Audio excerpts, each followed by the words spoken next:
2년 전 현대글로비스 소속의 우리나라 선박 골든에어는 미국 동부 해안에 좌초되었습니다. 또한 2배가 좌초된 이후에 사고 원인을 놓고 거의 2년간 미국 당국은 조사를 벌여왔는데요. 그런데 이러한 사고 원인 발표 이후에 일본은 야후 등 각종 포털에서 박장대소하며 한국을 조롱했습니다. 바로 한국의 사고의 원인이었으며 일본은 누명을 벗었다는 이야기가 나오면서 의기양양했다는데요. 그런데 이러한 일본의 분위기는 곧바로 180도 바뀌며 오히려 한국에 큰 전화위복이 되었다고 전해집니다. 일본에서는 뜻밖의 국제사회에서 오히려 한국을 신뢰하게 된 국민에 크게 당황하는 모습이 포착되는 대학 2년 만에 나온 현대글로비스의 골드리오의 사고 원인과 일본 반응 현재는 어떤 상황인지 살펴보겠습니다. 우선 2012년 9월 중에 현대차를 4,000터부터 6,000대가량 실은 골든레이유가 미국 동부해 안에서 전복이 된 것인데요. 당시의 좌초 이후 선원들은 48시간 만에 전원 구조되면서 기적과 같은 구조가 되는 모습도 포착되었습니다. 그러면서 이 사건은 48시간 동안 생방송으로 미국 전역에 보도되면서 큰 사건으로 번져나간 것입니다. 그런데 이 사고 이후 이제 보험사를 비롯해 미국 교통부는 해당 사고의 원인에 대해서 규명 작업을 벌여왔던 것이죠. 사고의 원인이 무엇이냐에 따라 책임 규명의 대상이 달라지는데 해당 지역 조지아에서 특이한 말이 나왔기 때문입니다. 이 선박이 전복된 원인은 선박의 잘못이 아니라 일본 선박의 방해 때문이라는 의견이 나왔습니다. 차량 운반선은 매우 크기 때문에 해안선에 놀러온 사람들만 이 장면을 생생하게 볼 수 있었던 것입니다. 조지아의 현지 언론에서는 이러한 목격자 및 현지 관계자들의 말을 인용해 배가 크게 휘청였다고 말하며 비정상적으로 배가 커브를 왔다고 말하는데 뭔가 부자연스러운 면이 많았다고 상기하고 있습니다. 그런데 실제 알고 보니 현대의 골든레이호가 조지아 해안선으로 접근할 때 일본 배가 달려든 것이었습니다. 한국 배의 속도는 12노트였으나 일본 배는 훨씬 빠른 속도로 한국 배 쪽으로 항해한 것이 확인되었으며 한국 배는 이러한 일본 배의 위협을 느낀 나머지 급선회를 했다는 주장에 미국 언론에서 제기된 것입니다. 스피커 1 이러다 보니 가장 당황한 것은 일본이었으며 반대로 한국에서는 일본 탓이라고 몰아가는 장면이 나왔죠. 또한 일본 배가 전복의 원인을 제공했을 경우에 보험사는 일본의 구상권을 청구한다는 의견도 나오는데요. 골든레이호는 일대 혼란을 빚는 모습이 나오면서 조사 결과를 기다리는 국면으로 갔던 것입니다. 그런데 1년이 지난 2020년 9월경에 중간 조사 결과가 나왔는데 이때는 일본 이야기는 쏙 들어갔습니다. 당시에 비해 해안경비대 해양안전센터 등에서 열린 공청회에서는 선박 무게 중심이 이상이라는 의견이 나왔습니다. AP통신에 따르면 골든레이호가 무게 중심이 너무 위쪽에 가 있어 불안정해 전복돼 있다는 주장이 나왔고 결국 이런 상태는 골든레이호가 전복되기 쉬운 환경을 만들었다고 증언하는 장면도 나온 것입니다.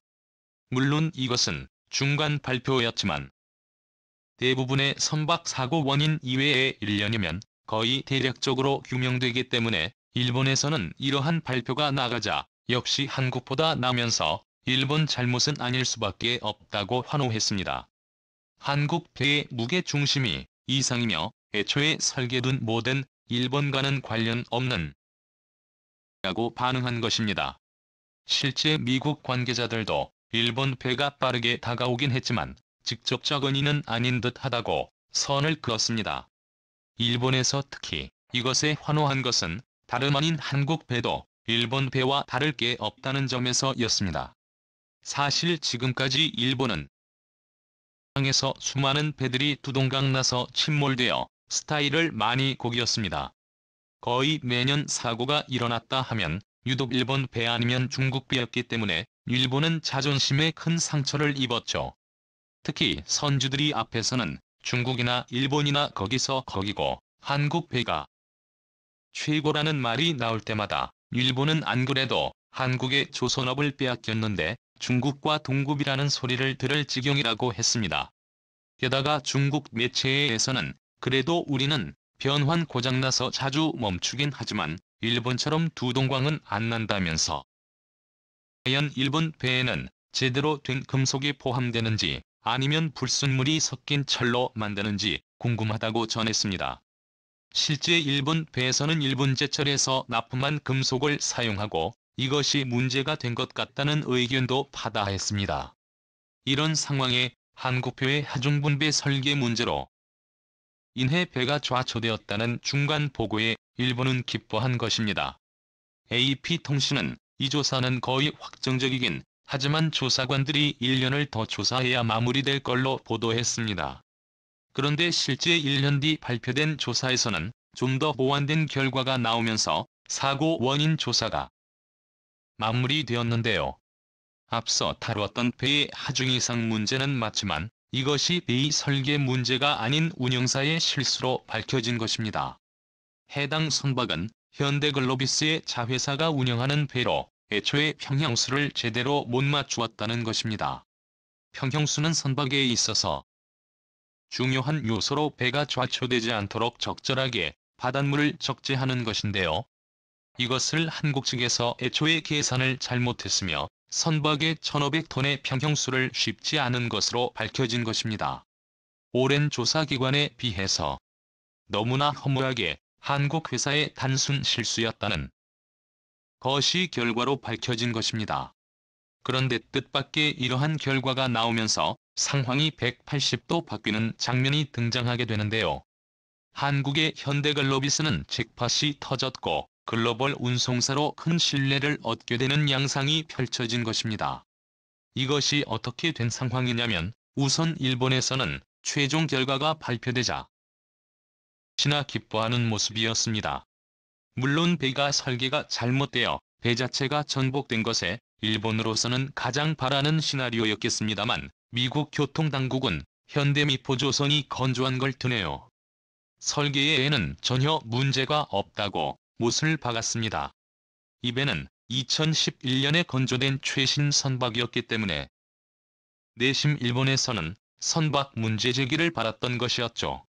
그래도 일본은 어쨌든 간 한국 출신의 배가 문제를 일으켰고 게다가 말도 안 되는 평형수 계산 실수로 인해서 한국에 대형 사고를 쳤다고 했고 일본의 누리꾼들은 한국은 안전 불감증의 나라이다. 한국 여행 위험하다 등 한국에 더 종합적인 비판을 가하면서 기존의 일본이 당했던 조선업계에 서름을 감는 모습입니다. 그런데 이것을 부정적으로 본 것은 일본밖에 없었는지 글로벌 선박업계에선 정반대의 일이 일어났는데요. 바로 폭스바겐사가 현대글로비스에 유럽 물량 전체 자동차 운송을 맡겨버린 결정을 한 것입니다. 골든이 호가 차량 운송 선박이었고 좌초되었다는 점을 감안하면 정반대의 결정이 난 것이죠. 일본에서는 이에 대해 폭스바겐이 미국에서 대형 좌초 사고를 일으킨 현대글로비스의 일을 맡겼다며 유럽에서는 또다시 사고가 날 수 있다는 우려를 하며 폭스바겐의 결정에 대해서 황당하다는 의견을 냈는데요. 그러나 폭스바겐은 아예 현대글로비스를 통해 해상 운송을 2014년까지 하겠다고 발표한 것입니다. 이는 현대글로비스 그룹 역사상 최대의 계약이며 운송업계에서는 매우 이례적이라고도 이야기됩니다. 그런데 이렇게 폭스바겐이 한국을 전적으로 밀어준 계기에 대해서 다양한 의견이 나오고 있는데요. 우선 첫 번째 이유는 현대미포가 건조한 골든이후가 오히려 내구성이 증명되었다는 점이 있습니다. 다름 아닌 골든이호 선박의 동부 해안에 거의 1년간 파도를 맞으며 좌초되었지만 배가 그대로 있었습니다. 많은 이들이 해변에 놀러가 찍은 사진을 보면 배가 덩그러니 누워있는 모습이 나오는데요. 일본 선박들은 대부분 두동강이 낮고 원유가 유출되어 모리셔스의 해변을 심각하게 오염시키기도 했습니다. 하지만 골든이호는 오염이 거의 일어나지 않은 데다 선박은 1년 동안 내부 손상이 보이지 않았습니다. 반면 최근 포르투갈 인근에서 발생한 똑같은 일본의 자동차 운반선에서는 화재가 일어난 모습입니다. 일본에서는 한국 배터리 문제라고 지적하고 있으나 일본 선박 문제도 충분히 제기되는 상황입니다. 배가 과도하게 흔들며 차량의 충격을 받아 화재로 번질 가능성이 적지 않기 때문입니다. 일각에서는 폭스바겐이 괜히 5년간 현대글로비스의 일감을 몰아준 게 아니라는 의견이 나오기도 했습니다. 현재와 같이 반도체 부족으로 인한 차량 공급에 지연이 있을 때에는 고객과의 약속이 가장 중요하므로 믿을 만한 한국 선박을 사용하는 한국의 운송사에 이를 맡기는 것이 가장 중요하다는 의견인 것입니다. 한편 현대글로비스는 이러한 글로벌 회사들이 자신을 신뢰하자 운송선단을 대증가시키고 있는 모습입니다. PCTS라는 자동차 운반선을 작년까지 100여 척 가깝게 증가시켜 선단을 꾸리고 있는 상황이며 현대미포조선, 현대중공업 등 현대 계열사 등의 관련 발주를 부지런히 진행하는 모습이라는 것입니다. 또한 현대글로비스는 일본 차량 선박 화재에서 보았대 이러한 것에 애초에 대비하는 모습도 보이는데요. 전 세계 자동차 운반선 시장에서 업계 최초로 전기차 맞춤형 운송 솔루션을 구축해 탑재한 것입니다. 차량을 따로 관리하고 배터리 등 위험물질의 분리 등 맞춤형 솔루션으로 선주를 안심시킨다는 것입니다. 일본에서는 지속적으로 LG 배터리가 문제라고 제기하지만 업계에선 그럼 왜 일본에서만 불량하며 일본 배가 심하게 요동치거나 내구성 문제도 있고 또한 전기차 시대의 9세대의 화물선으로 옮긴 문제도 있다며 현대글로비스는 애초에 이런 점을 보완하고 선적과 하역 등 최고의 서비스로 선주에게 보답하겠다는 것이죠.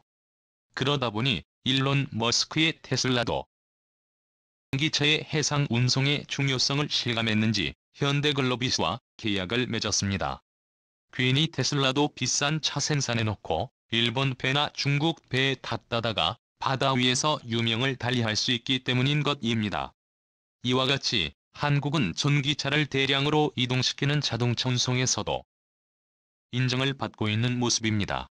일본은 사고 결과에 박수를 쳤지만 오히려 글로벌 자동차 회사들은 한국 선박 회사들을 더 급하게 수배하고 있으며 그나마 일본이 매달리고 있던 중형 걸프선조차 한국의 중소형 조선소에 몽땅 빼앗기는 시나리오인 것입니다. 일본은 남의 불행을 행복으로 알기 이전에 조선업의 기초부터 다시 닦아야 하는 절박한 상황인 것입니다. 다음은 관객들의 댓글입니다. 진짜 튼튼하게 만들어졌나 보네요. 1년 동안 바다에서 부식되지 않고 원형 그대로 있다는 게 놀랍네요. 자동차 전용선을 보유한 선사가 일본, 한국, 유럽뿐이고